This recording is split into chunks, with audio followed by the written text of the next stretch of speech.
Selamat berjumpa saudara-saudariku terkasih, khususnya umat Katolik yang berbahagia. Semoga kita semua senantiasa dalam lindungan dan berkat Tuhan. Pada kesempatan kali ini, saya akan berbicara berkaitan dengan penggunaan dupa dan cara pendupaan dalam liturgi Gereja Katolik. Kaitan dengan penggunaan dupa dan cara pendupaan ini akan didasarkan pada buku Pedoman Umum Missale Romawi dan buku Panduan Misdinar ditulis oleh Pastor E. Marta Sucita. Saudara-saudariku terkasih, berkaitan dengan dupa dan pendupaan, kita sebagai umat Katolik tentu sudah tidak asing lagi, karena penggunaan dupa, pendupaan merupakan hal yang lazim, hal yang biasa dalam liturgi Gereja Katolik yang digunakan dalam masa-masa tertentu. Dalam perayaan Ekaristi dan dalam liturgi-liturgi, kita melihat bagaimana sering digunakan dupa. Nah, bagaimana aturan berkaitan dengan penggunaan dupa itu? Dalam buku Pedoman Umum Missale Romawi, artikel 276, di sini dituliskan tentang penggunaan dupa, di mana bahwa dalam artikel 276 dituliskan, pendupaan merupakan ungkapan hormat dan doa sebagaimana dijelaskan dalam Alkitab. Dalam setiap bentuk misa boleh digunakan dupa. A. Selama perarakan masuk. B. Pada permulaan misa untuk menghormati salib dan altar. C. Waktu perarakan dan pewartaan Injil. D. Sesudah roti dan anggur disiapkan di altar, bahan persembahan, salib, dan altar didupai, juga imam dan jemaat. E. Waktu hosti dan piala diperlihatkan kepada umat sesudah konsekrasi masing-masing. Jadi dalam artikel 276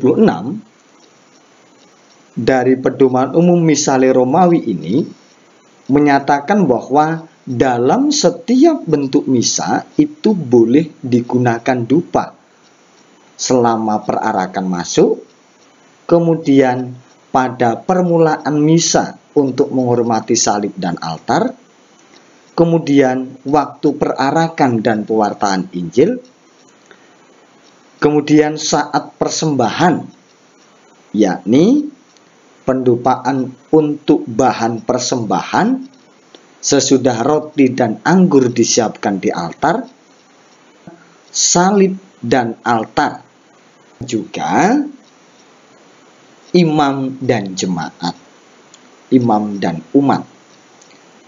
Kemudian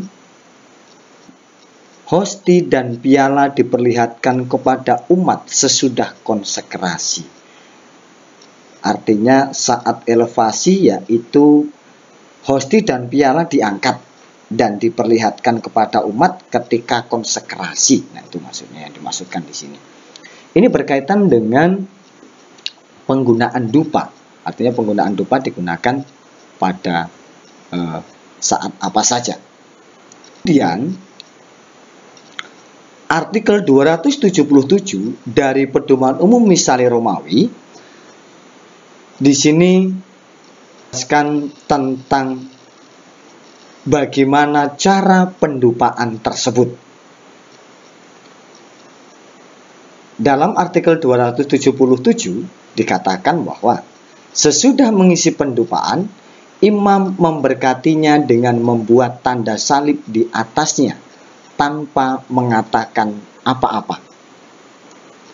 Sebelum dan sesudah pendupaan, petugas membungkuk khidmat ke arah orang atau barang yang didupai, kecuali dalam pendupaan altar dan bahan persembahan untuk ekaristi.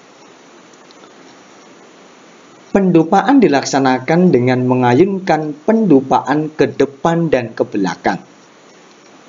Pendupaan diayunkan 3 kali untuk penghormatan, sakramen Maha Kudus, relikwi salib suci, dan patung Tuhan yang dipajang untuk dihormati secara publik. Bahan persembahan, salib altar, kitab Injil, lilin Paskah, imam, dan jemaat. Pendupaan diayunkan 2 kali untuk penghormatan, relikwi, dan patung orang kudus yang dipajang untuk dihormati secara publik. Semua ini didupai hanya pada awal perayaan Ekaristi sesudah pendupaan altar. Altar didupai dengan serangkaian ayunan tunggal sebagai berikut. A. Kalau altar berdiri sendiri, imam mendupai altar sambil mengelilinginya. B. Kalau altar melekat pada dinding, maka imam mendupai sambil berjalan ke sisi kanan lalu ke sisi kirinya. Kalau ada salib di atas atau di dekat altar, maka salib itu didupai sebelum altar, atau imam mendupai salib pada saat ia melintas di depannya.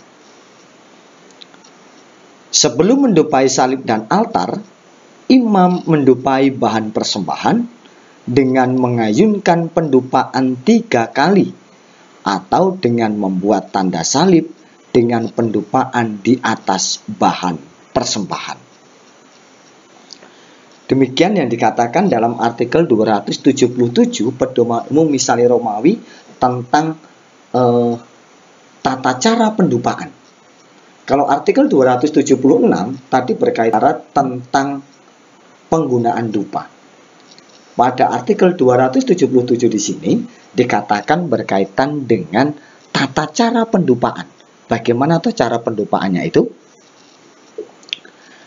Nah, di sini saya berikan garis merah, diayunkan 3 kali dan diayunkan 2 kali. Nah, bisa dimengerti berkaitan dengan penerapan penggunaan dupa, pengayunan ketika mengayunkan dupa itu, ketika mengayunkan wiruknya itu. Nah, lalu dalam buku Panduan Mesdinar halaman 82 sampai 83 dikatakan bahwa dalam praktek kita bisa menyesuaikan cara pendupaan ini sebagai berikut. Pendupaan diayunkan 3 kali 3 untuk penghormatan 1. Sakramen Maha Kudus, 2. Relikwi salib suci atau patung Tuhan, 3. Bahan persembahan, 4. Salib altar, 5. Kitab Injil, 6. Lilin Paskah, 7. Imam, dan 8. Jemaat. Ini ketika dalam praktek untuk menyesuaikan cara pendupaan yang diayunkan 3 kali 3. Di sini ada istilah relikwi. Apa itu relikwi? Relikwi itu adalah bagian tubuh atau atribut dari orang kudus yang sudah disahkan oleh Gereja Katolik sebagai benda suci. Itu maksudnya relikwi. Baik, saudara-saudari terkasih. Kemudian pendupaan yang diayunkan 2 kali 3 itu untuk penghormatan. 1. Relikwi, dan kedua untuk patung orang kudus. Nah, inilah penjelasan berkaitan dengan penggunaan dupa dan cara pendupaan. Kaitan dengan penggunaan dupa tadi sudah dijelaskan dalam artikel 276 dari buku Pedoman Umum Misale Romawi. Kemudian pada artikel 277 juga dibahas berkaitan dengan cara pendupaan itu yang seperti apa. Di sini juga sudah diterangkan tentang praktek bagaimana ketika menyesuaikan cara pendupaan ini. Nah, dengan demikian jelas bagaimana cara pendupaan itu sendiri, ya, tentang yang dialun yang 3x3 dan baik apa saja, serta penghormatan untuk apa saja yang diayunkan 2x3. Baik, demikian yang dapat saya sampaikan berkaitan dengan penggunaan dupa dan cara pendupaan dalam liturgi Gereja Katolik. Semoga bermanfaat, berkat Tuhan melimpah atas kita semua. Amin.